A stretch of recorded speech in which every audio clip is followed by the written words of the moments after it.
Well, I think we're about ready to begin. Good afternoon. My name is Dr. Tom Beckley, and I'm chair of the Exercise Science Department. And it's fun to see so many people have turned out, particularly on this green day. Before introducing Dr. Westcott, the presenter, I would like to take care of one announcement that may be of interest to some of you. Dr. Westcott is one of the keynote presenters at tomorrow's conference being held on campus at the Harper Center. The title of that conference presentation is Obesity 360 Degrees, a comprehensive review of obesity. This conference is sponsored by the Department of Family Medicine and the Continuing Education Division of Creighton School of Medicine. If you're interested in attending the conference, there are flyers in the back that you can pick up on your way out. But he will be doing a keynote, and he's really surrounded by some really folks who have done extensive work in the area of obesity and its relationship with physical activity. So if you're interested in that kind of topic, I think it would be an excellent conference to attend. It's now a pleasure for me to introduce Dr. Lynn Westcott, a longtime friend of mine. For many years, Dr. Westcott held the position as Fitness and Research Director at the South Shore YMCA in Quincy, Massachusetts, where he really trained a lot of folks and conducted a lot of research, did some pretty impressive things there. A year ago, he accepted a position as Director of Exercise Science and Research in the Department of Allied Health at Quincy College, also in Quincy, Massachusetts. As a longtime friend, I've had an opportunity to read his research, observe him make presentations, consult with clients about training, write manuscripts for books. And in all of these situations, he has displayed an impressive level of energy, enthusiasm, impressive level of expertise, and commitment to excellence. Furthermore, he's established himself as one of the most recognized writers of books on the topic of resistance training in the United States, having published 24 books. He's also published over 200 articles on resistance training and other fitness-related topics. This year, he became the author of the resistance training section of the American College of Sports Medicine, a certified newsletter publication.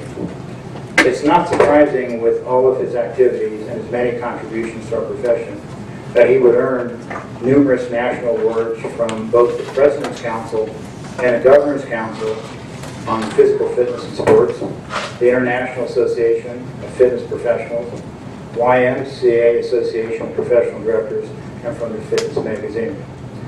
We are indeed fortunate to have one of the true pioneers of strength conditioning here to share his expertise. The title of his presentation this afternoon is The Role of Resistance Training in Weight Loss and Wellness. Welcome, Dr. Westcott.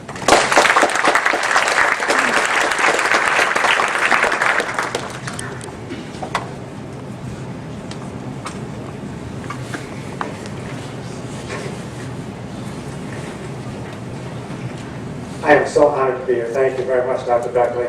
Now, let's get a couple things straight. The reason I've authored so many books is because Dr. Beckley wrote the books and was kind enough to put my name on as a co-author on both of those books. The other thing, and I won't give you a lot of information, Dr. Beckley, although I could spend the whole lecture on that. Not met very many better athletes than Tom Beckley. Not met very many people who have more academic ability. A few, not many. But when it comes to integrity and work ethic, this is the best in the business. No one like him. Never seen anyone match you, Tom, and I'm honored to be here and present for you and your wonderful faculty and these great students I've heard so much about. So you ready to go? Okay. That's my wife, and actually one horse is in heaven now, the other horse is still with us, and the dog is still doing well. We have a little teeny farm about the size of this building, no, not even the building, this room in Abington, Massachusetts. Oops, I was going to do that. There we go. The role of resistance exercise in weight loss and wellness. Well, they've tried everything else. Why not try exercise, right? Let's take a look at what's going on in the real world. Obesity is an epidemic, correct? You look at that. That's not news to you. This isn't news either. Most people are approaching obesity in two ways, both of which would work if we did them properly. We don't seem to have everything in balance on this. In fact, if you, I think I went two there. Did I? No, I didn't. most people are actually looking at which of those two to deal with their overweight, overfat, obesity condition. Say diet. Diet, yeah. Most people are doing diet. And diets don't seem to work that well. Sometimes I mentioned that we have about 35% of the population is overweight, other 35% is obese. But those are based on what measurement? Body mass index. Body mass index is not a very selective means of looking at overfatness, because it doesn't take into account, as you're going to see in a few minutes, that as we age, we lose muscle. So we could be the same weight at age 50, we're at age 20, but we might have 15 pounds less muscle and 15 pounds more fat. That'd be a 30-pound change in our body composition, which wouldn't be very good, right? So this is some recent information. Just got this very recently, 2010, as a matter of fact, from the Journal of Obesity. And looking at body mass index, as bad as that seems, if 75% of the population is in big trouble, 70%, as bad as that seems, what they said is that, when we look at the 5th percentile for percent body fat, which should be pretty good, right? You're all in the top 5th percent, right? Or 5%, not the 5th, 5%. Yeah. They find that the average woman in the 5th percentile is 28% body fat. That's not good, right? You with me? Yeah. And the average male is 17% body fat. Now, if you look at the halfway point, the 50% range, does that look good to you?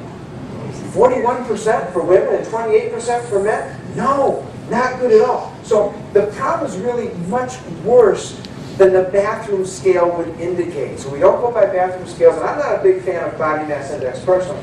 I'm not a big fan of Time Magazine either, after they printed this article a couple summers ago. And this was by a fellow named John Cloud. And he's not one of your professors, he never will be, because he's very selective in the research he presented, none of which I thought was correct. And he said that the myth about exercise, of course it's good for you, but it won't make you lose weight. Why is what you eat that really counts? Well, that's exactly wrong. It's not what you eat that counts. Well, it is in a way, but it's not going to help you with permanent weight loss. Let me show you why. All right? Here's the slide I kind of alluded to before. I said that, 75% of Americans might be considered overweight. But when you look at the real body composition numbers, it comes closer to 8 to 9 out of every 10 Americans, 85% are, if I can use the right word, overfat. I should say overfat there instead of overweight. They may not be that much overweight, but they're certainly overfat, and that's a serious problem from a variety of perspectives. Well, about 50% of Americans are presently today on a calorie-restricted diet, either trying to lose weight or to maintain weight they've lost. That's 1 out of every 2. I know you're not going to believe this because you're surrounded by exercisers everywhere. You all look so fit, and all of your faculty are so fit. It's a great university, and Omaha's a fit city, and all those great things. But you know what? Fewer than 5% of the people in the United States meet the American College of Sports Medicine guidelines for sufficient physical activity to be considered an exerciser. I'm going to get to that slide, but I couldn't resist this one either. If diets work really well, and if half the population is on diets, and they have been for some time now, why would we have about a 40% increase in the rate of obesity and a 90% increase in the cost of obesity in the last period of time that I have data on, which is 1998 to 1996? Something with the diet plan isn't working right, and although I think the exercise plan would work, you have to work it to get it. If only 5% of the population exercising, no wonder we're not seeing much of an impact from exercise. So you're saying, give us the data on this. Okay, here it comes. This is one of my very favorite studies. It was published not in one of our journals, but in the Journal of the American Psychological Association, the research journal, because psychologists are concerned with weight loss and overweightness and overfatness because it has a lot of repercussions emotionally and psychologically as well. What I'd like you to see in this particular study, which was a meta-analysis of pretty much every diet program that had been done for the last decade or so, before this was analyzed, that had a 1-year follow-up, they found that at 1 year, essentially everybody who had lost weight, who had been successful on a diet program, didn't matter what the diet program was, they had lost weight, but 1 year later, they actually weighed more than before they started the diet. That's not good. It doesn't have much of a permanent effect. In fact, one of their conclusions was that it appears that dieters who manage to sustain a weight loss are the rare exception. They also conclude that maybe we should stop doing research on diet and start doing research on exercise, which I concur with 100%. So we suggest that future research focused on exercise is the treatment of obesity, and that's why I'm so honored to be speaking at the obesity conference here. And they also have one at Harvard University where we'll be speaking. They're looking at our approach a little bit because other approaches just don't seem to have had much lasting effect or many health benefits. So let's assume that diets don't work that well, and you'll agree with me on that, at least for the long term. They work in the short term better than anything, obviously, but not for the long term. However, you're still not believing that I said less than 5% of Americans exercise regularly. This was a study done by the United States Public Health Service. No, it wasn't. It was the, what am I saying? Centers for Disease Control and Prevention. And it was done using accelerometers on about 5,000 Americans. And they were looking for people who would meet the ACSM guidelines of 30 minutes a day, 5 days a week. And the intensity level was only set at 3 minutes. That's about what I'm doing, walking back and forth here. Well, not quite that much, but it's not a lot. 3 minutes. None of you would get on a treadmill and put in 2.5 miles an hour, would you? No. You'd be at 4 or 5 or 7 or 8, or I don't even want to think about what you'd be at, but it'd be a lot higher than 2.5 miles. This is a minimal level of intensity, and you could accumulate the 30 minutes in 3 10-minute segments. It didn't have to be 30 minutes at a time. And yet, in your age range, for many of you in this room, 5.6 of the people under age 19, 16, 19, met that criteria.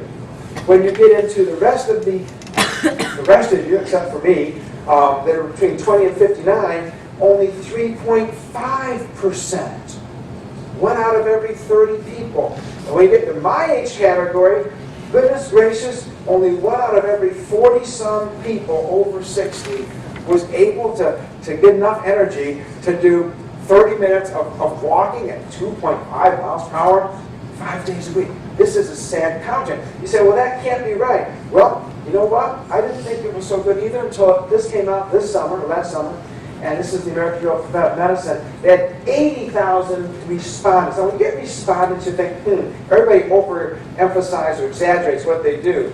Well, if they did, we're in really big trouble because we found 5.1% of the people said they even perform what they would consider vigorous physical activity. By the way, the 3 minutes was considered fairly vigorous physical activity. 2.2% use aerobic equipment, 1.1% run, and that doesn't leave very many of us time to do strength training. But we're going to talk about strength training today because we think it's one of the key issues that people need to understand, let alone apply, as they go through the normal aging. Aging process. I think that's where I want to be. In 2007, the American College of Sports Medicine, the American Heart Association, sort of revised their guidelines. And I love these guidelines. They said, hey, you know what?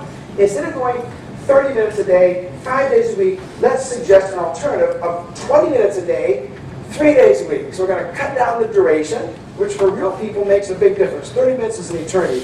Anyone can do anything for 20 minutes. All right? Every day is impossible in our society, unless you're like you love exercise. And most people don't, quite honestly. In fact, there was a study done in the say St. Patrick's Day, so the British Isles, the United Kingdom, probably about 4 years ago now, and they did a survey of I don't know how many thousand people, and they said if you had a terminal illness and the only thing that could save you, keep you from dying, would be to exercise, would you exercise? 38% said no way, they'd rather die than exercise. Unbelievable. But that's not us. But we have to realize we're not the norm. We're the exception rather than the rule. So we're cutting down on the duration, right? We're cutting down the frequency. So what makes this work? Say the word. Intensity. It's all about intensity.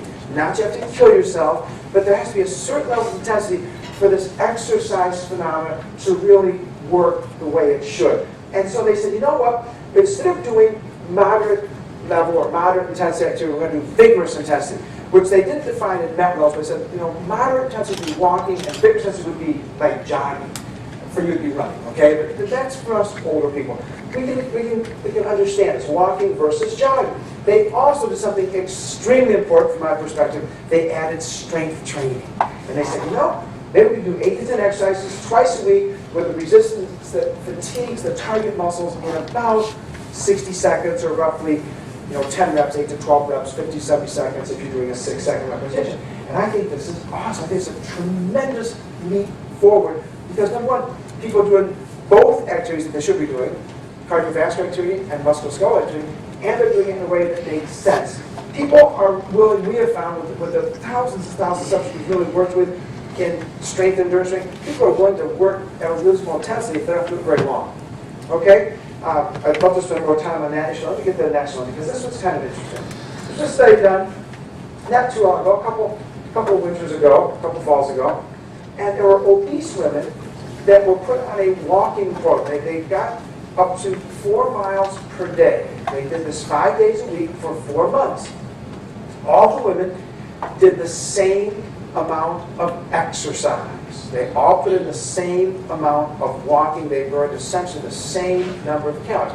Half of the women did a modest walk, a moderate effort walk 5 days a week. The other half did the modest walk, the lower intensity walk, twice a week, but they did a higher intensity effort, a higher intensity walk, higher effort walk, 3 days a week. Well, at the end of the time, they looked at a lot of factors like body weight changes, body composition, but most specifically, they looked at the fat in the visceral area. And I've kind of labeled these total abdominal fat, that would be everything in this midsection area. Subcutaneous abdominal fat, the fat you can see, but it's not going to hurt you too much. And then the visceral abdominal fat that surrounds the organs that is not healthy at all. And they found that life is unfair. Have you noticed that? Life is unfair? Yes.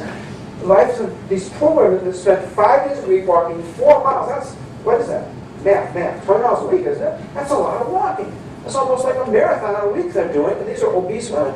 And they had no significant improvement in any of these measures. Why? Because there's a certain criteria level of intensity that you have to reach to obtain fitness benefits that are significant, that are important, that are maybe helpful. All right?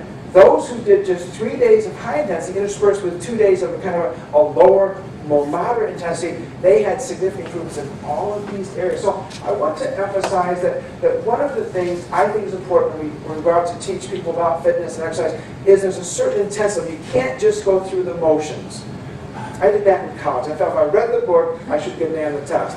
I didn't try to learn anything. I just turn the page. It didn't work very well for me. And that's kind of what happens here. You have to really make an appropriate effort.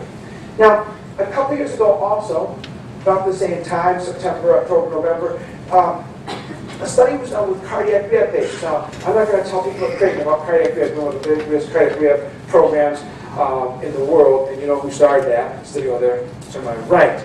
But I will say this, in this study, it was over 6 months in duration, and they kind of went by these new guidelines. I don't know if you did that test or not, but they had about half of the cardiac rehab participants, people who had coronary heart disease, they trained 5 days a week with aerobic activity, which was how when we did cardiac rehab, that's what we did. We did aerobic activity for cardiac rehab.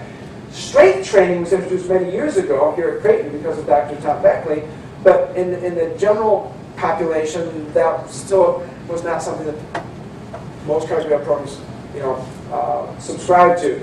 But in this particular study, the one group that did exercise, endurance exercise only 5 days a week, was being compared with the group that did endurance exercise 3 days a week and strength training 2 days a week. They had a 1-set group and a 3-set group. And both did very, very well, by the way. The strength gains were similar in both. So if you read some of Dr. Beckley in my books, you'll see that we usually start with 1 set and progress to 2 or 3. But you have to start where people are at, and it worked very well. However, what really worked was this. The endurance-only group increased their cardiovascular capacity, their aerobic fitness, by about 2% per month, roughly, okay? 11% in 6 months, giving them a little time for getting used to some training and learning what they were doing.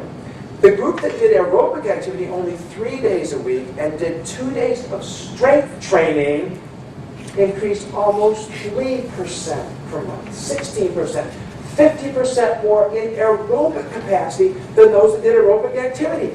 Why would that be? Because the heart doesn't work in a vacuum. How many of you would like to have a Corvette besides me? You know what a Corvette is besides me? Come on, it's a fast car. How about a Porsche? All right, anything. Your muscles, not your heart, forgive me if I'm saying everybody's social, but your muscles, not your heart, are analogous to the engine of your sports car.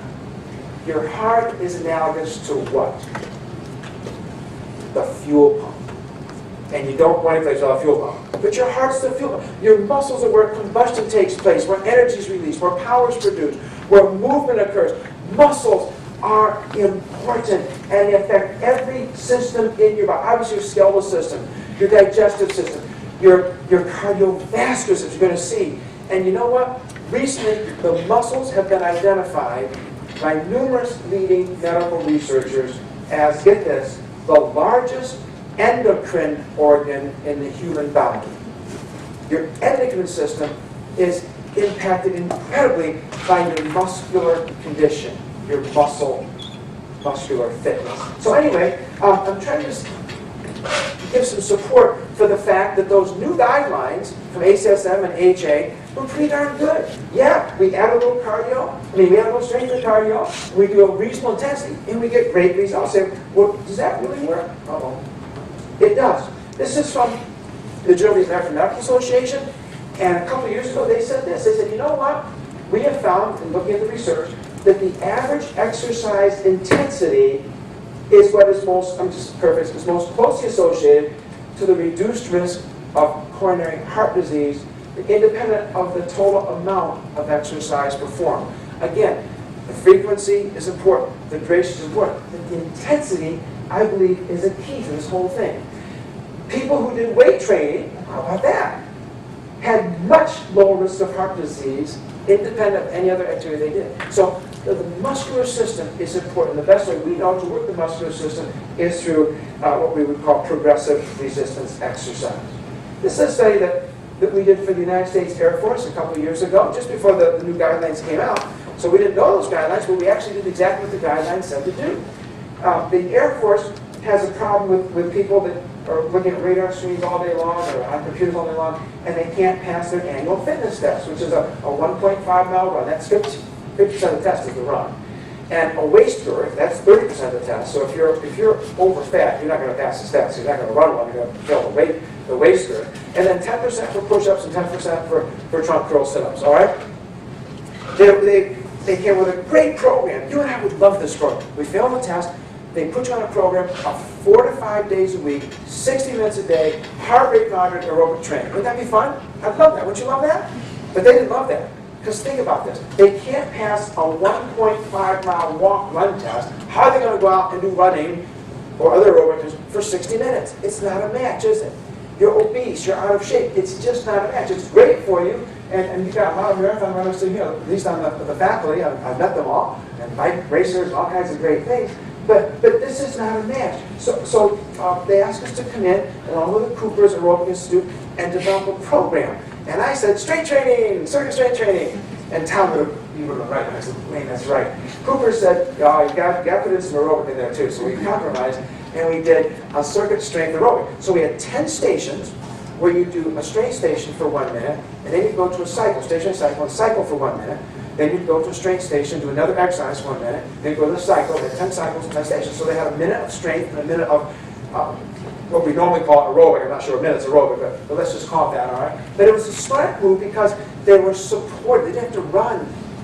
Body weight works against you. When you're on a cycle, body weight works for you. So they could get some cardio activity per se, and because they weren't resting between exercise, their heart rate stayed up for the entire 20 minutes. So they had 20 minutes of strength and sort of endurance, all right, 3 times a week. Well, guess what? We compared our group to a matched control group that did the endurance training, or was supposed to do the endurance training, which obviously didn't do it, because they couldn't do it, they didn't get injured because of all kinds of overuse and muscle imbalance problems. But their group, the group that, I shouldn't say their group, that's not good researchers, the group that did this traditional exercise had no significant improvements in any of the fitness parameters. The group that did 20 minutes of circuit-style strength exercise 3 days a week had significant improvements in every single area, including an incredible improvement in their run, even though they didn't run a step for the 12-week period. So there's something about the strength training component, the circuit training, which is brief and doable for people, that I'd like to submit is something you consider when you're working with a real population who are nothing like you. They're not like you at all. They don't like exercise. They don't find it fun or exciting and enjoyable. This is something that is tolerable for them, and it seems to work very well. I know you're not going to believe me, but you are actually going through an aging process. Someday you're going to be as old as me. And that's a horrible thought, but it's going to happen because the other alternative isn't that good, all right? So, as we age, we have a 3-point problem. Now, there are many more problems, but I consider we have a 3-point problem. Problem number 1 is that we lose muscle. Now, people out in the real world don't have any clue they lose muscle. They're going up and up and up on the scale. They don't know they're losing it. They say, I'm getting fatter and fatter. I'm gaining weight. And they are. But let's look at the reason. I would submit to you that when you have less muscle, it slows your resting metabolic rate. I'm really big on resting metabolic rate. You're going to see that in a few minutes. Hopefully you'll see why I believe so much in maintaining a high resting metabolism. But when you lose muscle, you're going to lower your resting metabolic rate. In most cases, it's not your thyroid. So I'm slowing down, it's my thyroid. No, you're slowing down because you're losing muscle. It's almost a 1-to-1 parallel line relation. If you lose muscle, your metabolic rate goes down. If you gain muscle, your metabolic rate goes up. And I'm not sure about muscle, that when you gain muscle, you're activating a lot of muscle to get that muscle. And it's that activity, which you'll see in a few minutes, that is very important. When your resting metabolic rate goes down, you start adding fat. You know, if you miss your resting metabolic rate today, and for the next, let's say the next 10 years, by only 15 calories a day, that's not much, is it? But your calorie in, calorie out balance, so everything's being equal, which it never are, but it's nice to say that. Everything being equal, if you miss by just 15 calories a day, that's how much weight you'll have added, how much fat you'll have added in the next decade. Over 15 pounds, 15.6 pounds. So a small change in resting metabolic rate can make a big difference, especially if you're a sedentary person without much margin for error.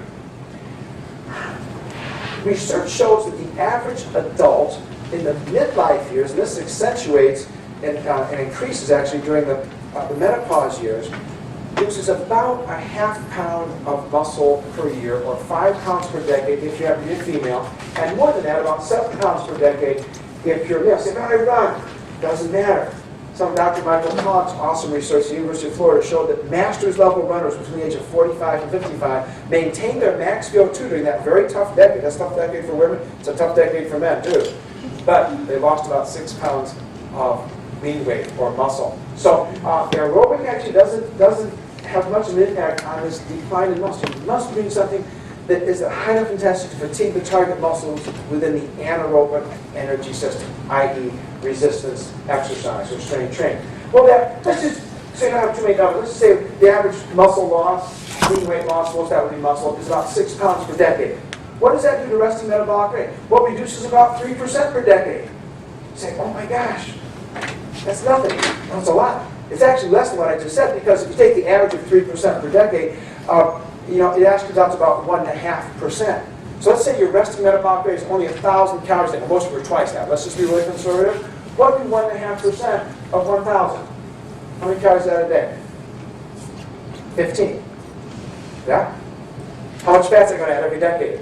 15 pounds. And it's really quite a bit worse than that. I'm going to give you some old data because you wouldn't believe if I gave you the new data. Let me just say that throw this away. What is this? Say the word. It's a scale. It basically, if you weigh yourself, not every day, but say every few months or every year or so, the scale weight that you see increase, and when I say you, I mean the average person, is going to underestimate your fat gain by about 50%. Say, oh my gosh, you're so full of good news for us. Here's what happened. When I drew this slide back in 1988, I know you weren't even born then, but pretend you were, all right? 1988, the average American college cohort weighed about 126 pounds or somewhere in that area, all right? And as she went through the aging process back when life was a little more vigorous, how many of you have ever opened a garage by hand? No, I thought. You have? Well, if you were in Boston, you wouldn't. How many of you ever rolled up a window on your car by hand? Really? You still do that? No. Well, most people don't in Boston. All right.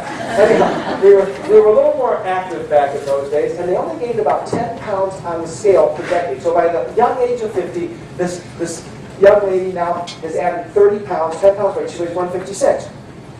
It's much worse than that today. I won't even tell you what it is until I get the next slide.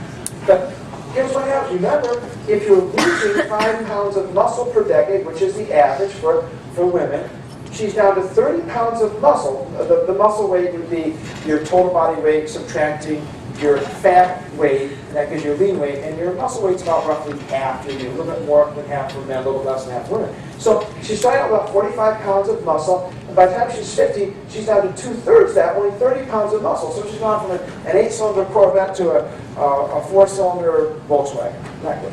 All right? Her fat weight, if she's gained 10 pounds on the scale each decade, but lost 5 pounds of muscle each decade, how much fat did she have to gain each decade? Plus 15, right? Yeah. So let's just round this up. 30 pounds of fat here, which is fine. Now 45, now 60, now 75. So wait a minute, wait. 75 pounds of fat, she only weighs about 150, means she's half fat. You got it. The average 50-year-old woman in our society, you saw that a little earlier, reading with the BMI, is 50, almost 50% fat. No wonder we have a problem with degenerative diseases. And did you see the latest prediction? I've been saying by the year 2030, 1 out of every 6 people will be diabetic or pre-diabetic. Have you seen the latest prediction? It is 1 out of 3. Either by 2030 or 2040, maybe 2040. 1 out of every 3. We can't survive if 1 out of 3 people is diabetic. You talk about healthcare costs. Leading cause of blindness, leading cause of amputation, precursor to heart disease, all the other things that go with it. We need to address this problem. It is that serious. Well, she's doubled her percent fat. I know. I saw you in the lab that you know how to weigh, you know how to do these calculations, but from 23% fat to 47% fat in 3 decades. I know that 3 decades is a long time. If you haven't lived 3 decades yet, where to get my age? It's short, and it's something we need to address. So this is the problem. Now, somebody's saying, "Oh, it can't be that bad now." Yes, it is. In any of you that were alive in 1960, okay? This was before we had automobiles, but it was fun. 1960, the average 25-year-old woman weighed 128 pounds. In 2000, that's the last data I have for this, the average 25-year-old woman weighed almost 30 pounds more than that. Now, I know someone in here is going to say, but we're taller now. No, you're not that much taller, okay? Now 30 pounds taller. And look at the difference between the average 45-year-old woman in 60 and 2000, from 140 to 170. I don't even weigh 170. That's not good. We need to address this, and diets are not the way to go. Last slide, this comes with Dr. Miriam Nelson from Tufts University, who, the other person I know has written almost as many books as Dr. Tom Beckley, or sold as many books as Dr. Tom Beckley. She wrote the Strong Women Series, Strong Women Stay Young, Strong Women, Strong Bones, Strong Women Stay Fit, Strong Women Look Beautiful, Strong Women Don't Have Arthritis, and she's made millions. All right? Now, this is a CAT scan of a 25-year-old female's thigh, right across, just a cross-section of the thigh. The tan section would be the skin, the cream coat section, the subcutaneous fat, the red would be the abductor, quadriceps, hamstring, all the good muscle, and the big white would be a thick, strong femur bone. And this is what happens typically by age 55, 30 years later. So I give you a 30-year span. The skin looks the same, it's a little more crinkly. What's happened to the muscle? Atrophy. The muscle cells have reduced in size. What's happened to the fat cells? Hypertrophy, because most women have most of their fat cells in this area. So it's not that the muscle turns into fat, that doesn't happen, as you know, but the muscle atrophy, sarcopenia. Sarcopenia always is associated with what? Osteopenia and osteoporosis, the loss of mild proteins through muscle causes, or is at least accompanied by, the loss of collagen proteins from your bone, and of course the fat just gets bigger and bigger. Now the circumference of those two legs is about the same, but the difference is huge, as you can see. That's why I look at body composition, not so much measurements, or not so much the BMI, in my opinion. Steps to fat gain. Less muscle tissue results in a low resting metabolic rate, which results in fewer calories used, which reduces more calories stored in the fat cells. That's my theory. Let's see if it bears out here. How do you reverse this? Well, dieting alone. Now, in the books that Dr. Beckley has allowed me to write with him, we always have sections on nutrition. We have really good chapters on nutrition. We believe in healthy nutrition, and we believe in sensible dieting, but not by itself. We want you to do strength training at the same time. Why would that be? Because value, I know there may be 1 or 2 studies out there that show this doesn't happen. I can give you 100 or 200 that show you it does. When you lose weight quickly, and everybody wants to do it quickly, and if you lose weight without a strength training, muscle building stimulus, you will lose On a good diet, 1/4 of the weight from muscle tissue. You don't want to reduce your muscles, so that's your engine. That's your problem, in my opinion. You've already got too few cylinders. Now you're going to reduce it even further. You've got like a one-cylinder lawnmower, for heaven's sakes. Not good. All right? When you lose muscle, metabolism slows down. Now, are diets good for reducing fat? You bet there. Nothing comes close to losing fat compared to dieting. But in the long term, like I said, I'll give you another one. This is Dr. Barbara Brehm from Smith College. Her studies, 95% of all dieters regain all the weight they've lost within 1 year. And that's the same as the research I gave you from the American Psychological Association. And in Ballard and Palmer showed that 25% of the weight loss in a good diet, a sensible diet, not a biggest loser type thing, a good diet, is muscle. So that's the wrong direction. Let me give you something on metabolism. This is from the University of Colorado, 250 people who had a very sensible diet plan. They came in weighing 196. You can see this, the blue bars over here on the left axis, 196 as their starting weight. And they lost about 1.5 pounds a week. They end up at 179 3 months later, 12 weeks later. That's great. 1.5 pounds a week. That's good. That's sensible. They did a wonderful job. What could be wrong with that? Well, look at this parallel axis over here, which shows reduction in resting metabolic rates. They started with a resting metabolic rate around 1,630 calories per day. Just to keep alive. They were lying in bed all day, all right? At the end of the study, you can see this in the little red diamonds that parallel the weight loss. That's a reduction in resting metabolic rate down to about 1,500. Now they lost 125 calories a day in resting metabolic rate. I shared earlier what happens when you miss by 15 calories a day. No wonder they're going to gain that weight back. It's not about willpower, it's about living. It's about survival. Just can't do it. Because once you go back to normal eating, the calories that used to be appropriate are now far too many to maintain your weight. You gain that weight back. And you don't gain back as much muscle as you lost, and you gain back more fat than you lost. So it's not a good bargain. Endurance exercise, love it. Dr. Beck was kind of telling me to take a run this afternoon before you did our things. And I'd love to run and cycle and all those things, which I hope you like to do as well. It's the best thing you do for your cardiovascular system. It reduces fat, but as I said earlier, it really doesn't have a major impact on your muscle mass or your resting metabolism, unless you run 3 or 4 times a day. All right? So it certainly is something we do in all of our studies. We always have an endurance component. We give it exactly the same amount of time per session as our strength training. We'd never do otherwise.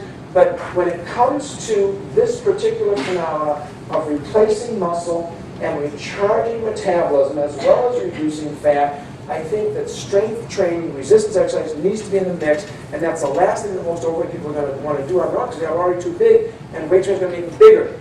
And it's not. It's going to increase their muscle size to their genetic potential if they continue it, which is where it should be, which is where it was when they looked fit and strong and toned and trim and beautiful when they were younger. All right? But it's not going to make them bigger. In fact, we always find in our studies more fat loss than muscle gain. When you couple with a sensible diet, you get 2 or 3 times the fat loss. Let me give you something about resting metabolic rate and strength training. Now, this is a good study. This is not actually a university named after me, Wayne State University. I was very nice on it. In Detroit, not named after me. But this is Hackney study. And we looked at the increase in resting energy expenditure for 3 full days after a hard workout with beginners and advanced, like you. So you're in this mix as well. Now, they did kind of a killer workout. They did 8 exercises, 8 sets each with a 6 repetition max weight. That's a pretty tough workout. That's a Tom Beckley workout. All right? You work out that hard, you look as good as Tom. But that's a tough workout, especially for the beginners. And they're probably still in the hospital. That's an awfully hard workout. So let's take into consideration this hard workout. But nonetheless, with the beginners, 1 day after workout, the resting metabolic rate was elevated. I took the decimal points off, but it was over 9%. 2 days after the workout, 9%. 3 full days, 72 hours after a single workout, their resting metabolic rate, resting energy expenditure, which is similar, is 9% over normal. So well, that's because they're beginners and they can't hang in there with the tough guys. Here's the tough guys. The first day after a workout, 4% elevation resting metabolic rate. I can relate to this because the first day after workout I feel pretty good.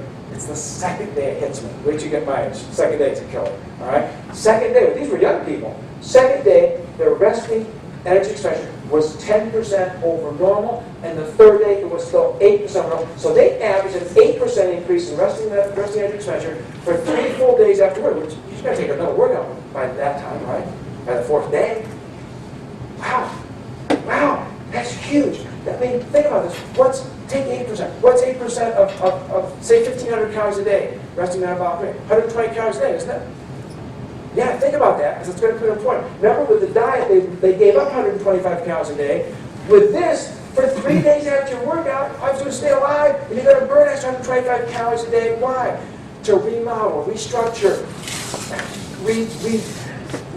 whatever, rebuild those muscle fibers, because they break down in resistance exercise. Anaerobic training causes microtraumatic tissue, and it needs time to repair, rebuild, remodel, restructure, redevelop. And that's where you use a lot of extra calories during that building and rebuilding period. Now, this just came out. It's hot off the press. Just came out this month. It's from, oh gosh, you probably know what university. It's a United States university. I forget which one. But anyway, he and his team said, let's do a more sensible one. Let's do 1 set of 10 reps and 3 sets of 10 reps. So there are people who do single sets. I train both machines and free weights. On machines, I do 1 set. On free weights, I do 3 sets. So I like both. And so I can relate that. I can do I'm a 1 set trainer on certain exercises and a 3 set trainer on certain exercises. But the 1 set training took 15 minutes. The 3 set training took 35 minutes. That's a lot better than 8 exercises, 8 sets, isn't it? And this is reasonable. People can do this. And yet for 3 full days after the exercise session, they had approximately a 5%, not quite as high as the other, but a 5% increase in resting metabolic rate all 3 days.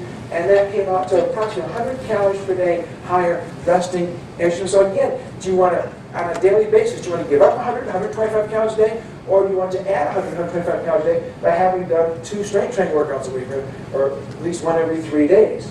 And this may continue long. Other studies have looked at 96 hours. Who knows? It's probably still a little bit better. Interesting, isn't it? I mean, it's something we need to think about. Now, here's some studies that have been done throughout the years. Campbell's my hero. Wayne Campbell, he did this when he was at Tufts, Pratley's at UMass, University of Maryland. Bennett is somewhere in Scandinavia. Hunter from down south. Belby from Colorado. And then Hackey's in here too. But you look at these, and some of them were using high volume, but many of them were using low volume, single set training. Many of them were using moderate volume, double set training, and they were still getting 7, 8, 9% increases in resting energy expenditure. I think that makes a difference. If you burn an extra 120 calories a day over 30 days a month, everything else being equal, how much fat would you lose every month just by being alive? Not even kind of the calories you burned in the exercise session. What's 30 times 120? 3,600. Isn't that a pound of fat, roughly? You normally say it's roughly a pound of fat? Yeah. That's something like. Some of you are saying, aha, but you're saying about fat. I want to burn fat. Well, it doesn't make a big difference. But if you want to burn fat, guess what? Strength training does that too. Here's a study that just came out a couple of years ago. I think, was that 2003 years ago, 4 years ago. And they looked at 6 exercises, 3 sets of 10. That's a workout like I would do. I love that. That's a sensible workout. 40 minutes post-exercise. What is the resting energy expenditure? 10% above normal, which you'd expect for maybe that day and a couple more to follow. But the fat oxidation was up 105% over normal. So, you don't do things in isolation. It burns calories, it burns fat calories, it burns carbohydrate calories. And hopefully, if you do what I'm not going to get time to tell you about, taking a post-exercise little protein carbohydrate supplement, there's so many studies, including 2 of our recent ones, our osteoporosis study, and another 6-month study, 9-month study, 6-month study show that you get better results when you get a little protein and a little carb to the muscles right when they need it, which is right after the exercise session. So you can build muscle and lose fat at a pretty good rate. And this was kind of amazing. This is 2 summers ago. American Journal of Health Promotion said, you know what? I don't know how they figure these things out. But they said, if people would just eat 100 fewer calories a day, we could eliminate over 70 million cases of obesity and save, $58 billion a year. Well, wouldn't it be the same if you could use an extra 100 calories a day as well as not take 100 calories a day? I think so. So I'm going to put this on the plus side for our approach of using strength exercise. I'm going to skip this slide because I just don't want to run out of time. You've been so kind that you can come here. But this is one of our larger studies with almost 1,140 men and women. And we looked at their muscle gain and fat loss by quintiles. The light blue was the 5th. The 20% that came in the best body composition, this would be the second best. This would be, the yellow would be the middle of the road. the cream would be the second worst body composition, the black would be the very worst body composition, the least muscle, the most fat. And these are people saying, oh, this won't work for me. You guys like exercise. I never liked exercise. I never did gym class. I never, got into any type of physical activity. It won't work for me. But they came to us because they've been on an average of, I'm serious now, 10 diet plans before. They said they all worked great. Well, so why did you have to do 10 of them? Because they all failed, because they gained their weight back, right? So they come to us, you know what? It's interesting. They didn't look the best at the end. It's only an 8-week study. This was 8 weeks. But in 8 weeks, because they were in such poor condition, so much extra fat and so little muscle, they actually lost 9 pounds of fat, a pound a week, a little pound a week, and they added 4 pounds of lean weight. We're going to assume most of that is muscle in these adults. A half a pound a week. They lose half a pound a year. They can't get back a half a pound a week when you strength train, when you're in that kind of condition, which most Americans are, by the way, or at least a large percentage. Pretty interesting, isn't it? There's something to this. Let's continue on. Oops. There we go. I'm going to skip this. All right, this is working well.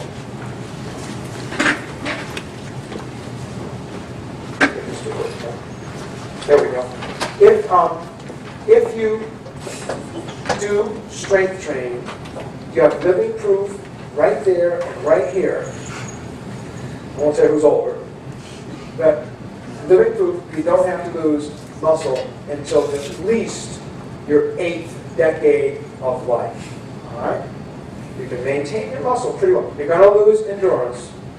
You're really going to lose speed. Oh, wait till you hit 40. Oh my God. You're moving your arms so fast, you move your legs so fast, you look at the watch, it's like, well, the watch stopped. No.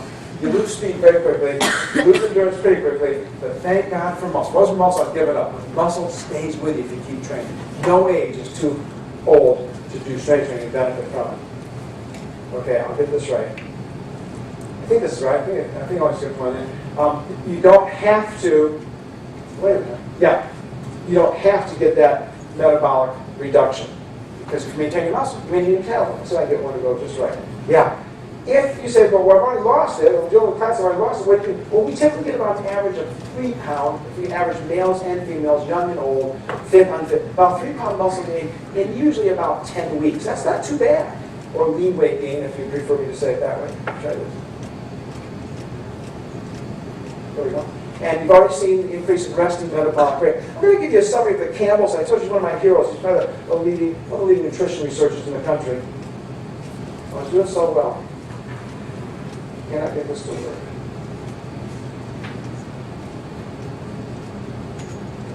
Let me go one more. We try this. This always happens to me now. I got to hit the button that goes this way. There we go. Campbell, if any professor has to be in a research day, ask lots of questions first, okay? Campbell took 12 older adults, and I'm sure he paid them a lot of money, but he locked them up in a dormitory room for 12 weeks. All right? And they weren't allowed to do any exercise except straighten. Typical tough workout, which is 4 exercises, 3 sets each. 12 sets. They did that 3 days a week, no other exercise, just activities a day, go to the restroom or wash or shower, whatever they did. They probably watched a lot of television or listen to the radio or read books or whatever. But after 12 weeks of doing this, they added 3 pounds of lean weight, fat-free weight, and they lost 4 pounds of fat, just like we get in our study. We get the exact same things on average, you'll see in a minute. But guess what? Their resting metabolic rate increased 7%, but their daily calorie utilization, which includes more than just your resting metabolic rate, increased 15%.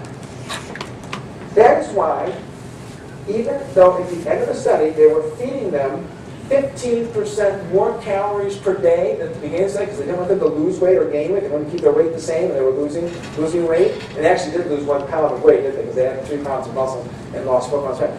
They were eating 15% calories, about 200 plus extra calories a day, and they still, look at that, this is a win-win-win. They added muscle, they lost fat, they increased their resting metabolic rate, and they could eat more. I mean, it doesn't get any better than that. All right? This is good stuff. See if I can get this right. Clicking. It's not moving. Clicking. There we go. A few other things, Anne. Break things. I understand or have you wait for a minute.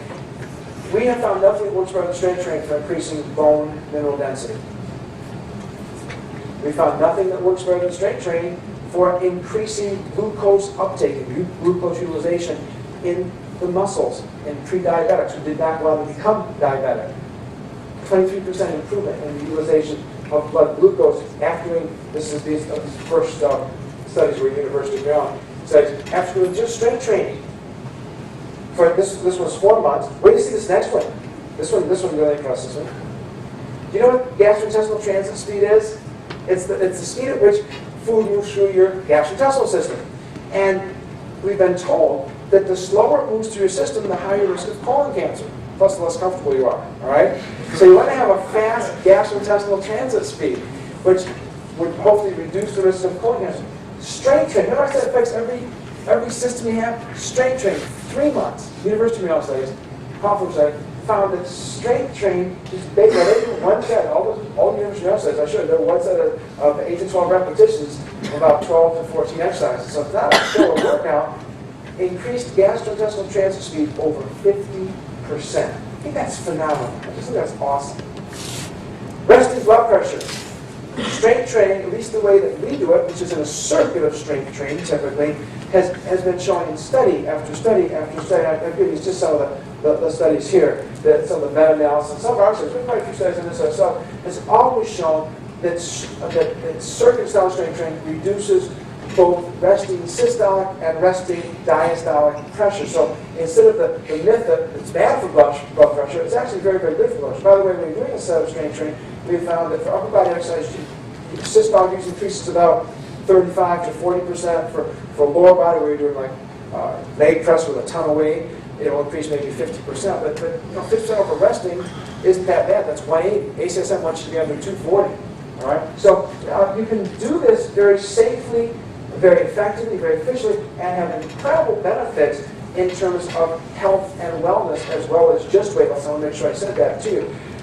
Some of the studies, not many, show that strength training increases the good cholesterol, which is probably the most important, but some do. But almost all show that it has a beneficial effect on blood lipid profiles, the cholesterol, total cholesterol, LDL, etc. So we'll put that in the positive column.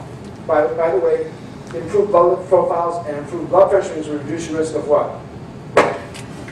Heart disease, right? That's pretty good. Since that's still the #1 cause of death in this nation. Low back, and we just finished another study with this. We also did a study out in this area, sort of this area, with the largest automotive plant in the world with people with low back pain. And we simply put them on what Dr. Bethnack called the midsection muscle groups. I know most of you call it the core now, but your abdominals, your obliques, and most importantly, your rectospinal muscles. And we had very significant reductions in low back pain. Our study pales in comparison to that done at the University of Florida Medical School with Dr. Michael Hogg back in the 90s, where they had 10-year study with thousands of low back pain sufferers and an 80% success rate as they strengthened the low back muscles. They had significant reductions in low back discomfort. So we're going to put that in the positive area as well. And we just did another study this summer on that with the same results. So we think that's good. Haven't done any on arthritis, but many people have, especially Thompson. They found that not only does strength training enhance the function of arthritic joints, but in the process, I'm quoting now, it eases the pain of both osteo and rheumatoid arthritis. These are good things. Let me just get a couple more, then we'll wind down with my last segment for you. Don't worry, I'll make it work. This one's on depression. It's a Harvard study up in my neck of the woods. They took depressed elders, I'm not sure what elders, that's what they call them, depressed elders. They took them in 2 programs, kind of an education program, but they took them to the gym 3 days a week, no education, they made them lift weights. That's all I did, just strength training. 40% of those that had the education were no longer clinically depressed. Almost 9 out of 10 of those who just got stronger and found they could do things they didn't think they could do, 90%, 87%, 9 out of 10, significantly reduced depression, levels of clinical depression. I mentioned this to you before, but I want you to see it. Skeletal muscle is perhaps the most important endocrine organ in the human body. I think that's extremely telling about why we do strength exercise. Not just to be a bodybuilder or a power lifter or a Olympic lifter or a football player. They don't need strength training. They're big and strong national. Those are we just call them mesomorphs. They still use the word mesomorphs? Thank you. Thank you, Dr. Well, mesomorphs. They're mesomorphic. I used to teach and coach at Penn State. And, the football players, we had these blue chip athletes that played football. You won't remember this because just before your time, we used to have phones around the wall. They'd go to the phone, they'd go to pick up the handle, the bicycle would go. I saw them. Boom. No matter what they do, they get bigger. They don't need strength training. People like me need strength training. People like 95% of Americans who are exercising need strength training. And it affects everything in the body. Okay, let's see if we can move on. Oh, we got one more. Yeah, forget about this old timer stuff. But you have 70-year-old men. 70 years old. Actually, who was it? This is done just up the road from here in McMaster University in Hamilton, here in Canada, where they do some tremendous research. Tom Pawlowski, his first degree was in physical education, and that's probably one of the leading medical researchers in the world. They take these older men and women, put them on strength training for 6 months, 3 days a week, 2 sets of 10 reps. They look at you ever hear of the mitochondria? What's the mitochondria? Powerhouse of the cell? Yeah. They look at the mitochondria, which controls probably as many functions of the cell as the cell nuclei do.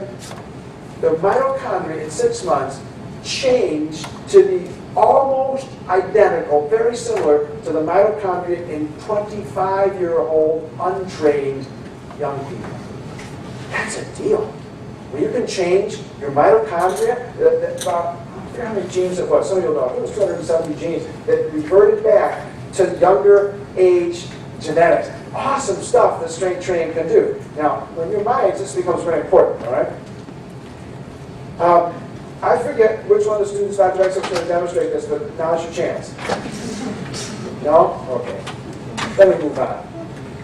You probably could. I like, you get my age, you go through a midlife crisis, and you want a Corvette or something like that. But the reason I put this is because your muscles are not only analogous to the cylinders, your engine, the powerhouse of your body, the engine of your body, but also your muscles prevent you from injury. They're like the springs and the shock absorbers and the balancing agents on the wheels. They're also the chassis that make you look as good as a Dr. Beckley looks. That's what gives you your physique and your body build. Muscles are important for a variety of reasons. Oh, I wish I could do this. I wish I could see on this. Stuart Phillips, he's got a lot of press lately. He's doing a lot of research. I don't know him personally. But if you read this, just read, I'm not going to read it to you. You can read it. If you read between the lines, what it is saying, now remember, I love cardio. I always do cardio. We do 20 minutes of cardio, 20 minutes of strength in our research study. We always do. We always have. We always want. I'm never going to miss cardio. I love cardio.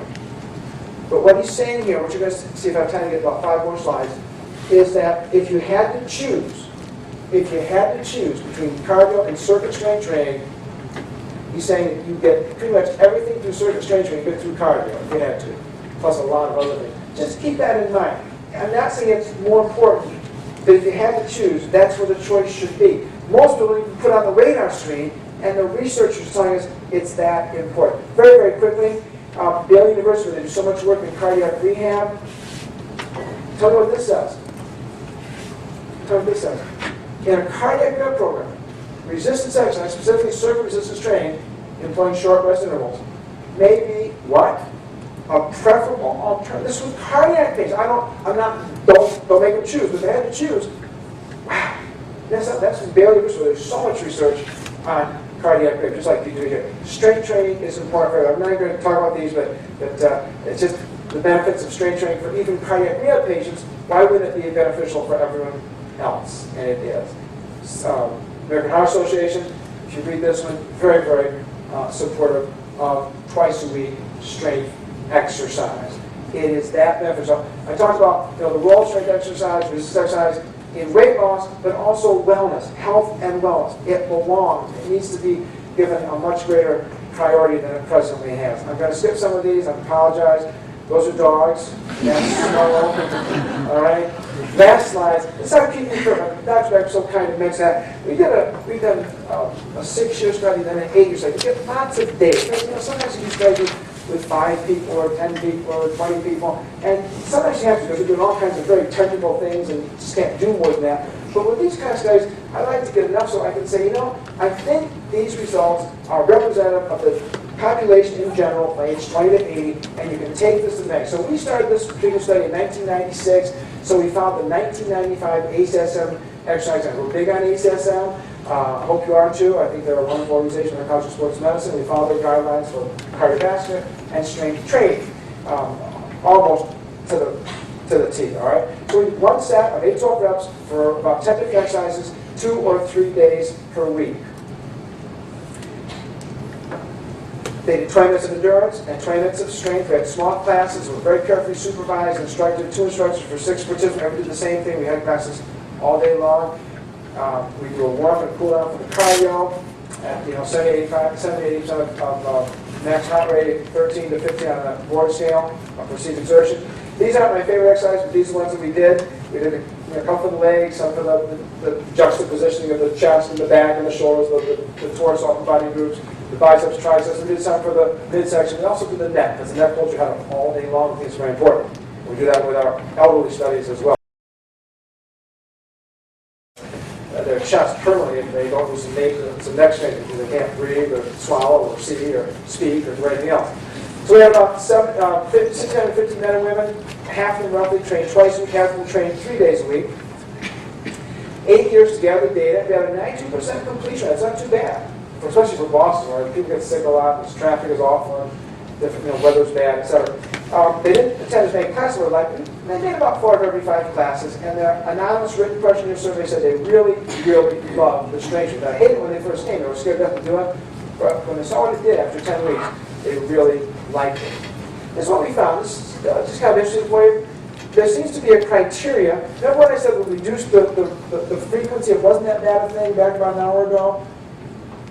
Well, guess what? Those guidelines for twice a week strength training, although we get equal results for 3 days with beginners, you're not going to. You train 3 days a week, you're not going to recover. No one recovers from a hard workout in 40 hours. I shouldn't say no one, a high person with a high level of slow twitch fiber strength, but very few people do. In fact, the research is very clear that people don't. And I don't have that research on this presentation, but trust me, you don't recover in 2 days when you're doing a really hard workout. And you can work out every day, but don't work the same muscles more than once every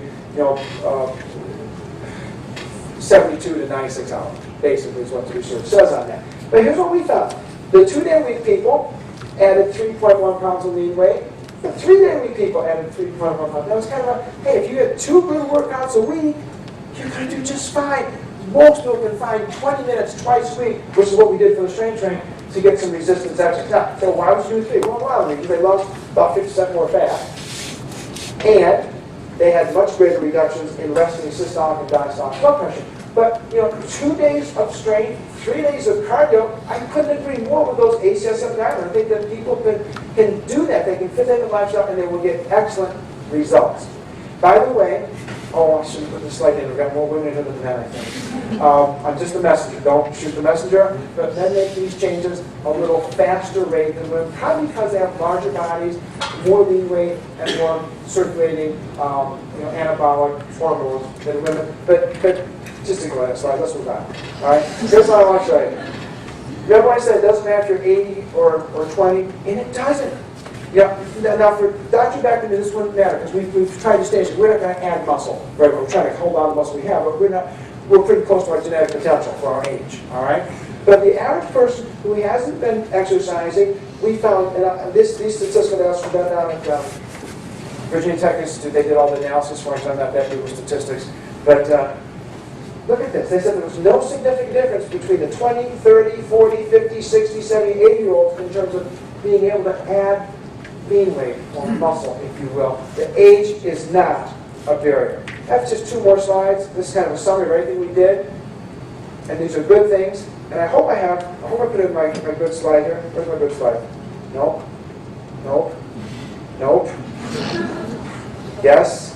I wish I had time because I don't, but I want to tell you, when you take a little protein supplement with a little carb right after your workout, you're going to get better results. And Tom Pawlowski tells you why. This is Tom Pawlowski's quotes from an ACSM conference that was put into the New York Times. You can read those while I say, but muscle are especially receptive to protein amino acid assimilation right after they've been worked. They're also especially receptive to replenishing carbohydrate stores right after they've been worked. And so we had a major improvement in muscle gain and fat loss for those who took the post-exercise little snack than those that did. You can take, chocolate milk, where it's just fine enough to buy a lot of protein powders, or yogurt smoothie. But I wanted to show, I had a slide that I apparently missed or didn't put in, that said, when we found basically the food guide period, which I saw in some of your offices, some of the professors, or the DASH diet, which we happen to like very much, when we found a sensible diet plan, and when we put people on a sensible diet plan and say, I'd like to have a diet plan along with my strength and endurance exercise, we double and sometimes even triple the fat loss. On average, we get about a 9-pound fat loss rather than that 4 point, whatever it was, 3.8 or 3.9 point fat loss. We get about a 9-point fat loss in a 10-week period. So when you find a sensible diet, you can lose significant amounts of fat without sacrificing the muscle loss that would occur if you didn't do strength training. So we'd get about a 9-pound, in fact, we get exactly a 9-pound fat loss in our largest study with about 300 subjects, and concurrently a 3-pound muscle gain. So on the scale, that's only a 6-pound change. They lost 9 pounds of fat, they gained 3 pounds of muscle, they actually lost 6 pounds on the scale. They said, oh gosh, I thought it was doing that. But they really made a 12-pound improvement in their body composition, right? When you add the 3-pound muscle gain, which is really good, which is going to translate into about a 7% increase in rest metabolic rate as well, and the 9-pound fat loss is a 12-pound gain. I think I'm going to stop right there. I'm so honored to have been here. I don't think I have anything else that would be helpful except, one last one. Remember I said Wayne Cale's my hero? Just so you know, for your grandparents at least, if not your parents, as we age, we do not process protein as well as we used to. And so if you are doing strength training with older clients and you say, I'm doing all the right things, but they're not getting muscle, why not? Because Campbell studies have shown that even if you're strength training reasonably hard, if you're over 50, you need 25% more protein than the RDA, which most people actually do get, unfortunately, to maintain your muscle mass. But if you want to build muscle, you're going to need about 50% more protein than the RDA. So we try to get our students to take a little more protein with their meals, or a little more protein-rich snacks, rather than just maybe some fruit for a snack, some fruit and cottage cheese, or some fruit with yogurt, or fruit with a glass of milk, something like that. To tell people my age and older to be able to realize these benefits and enjoy a more qualitative and perhaps even quantitative lifestyle. Thank you so very much for your kind attention to this.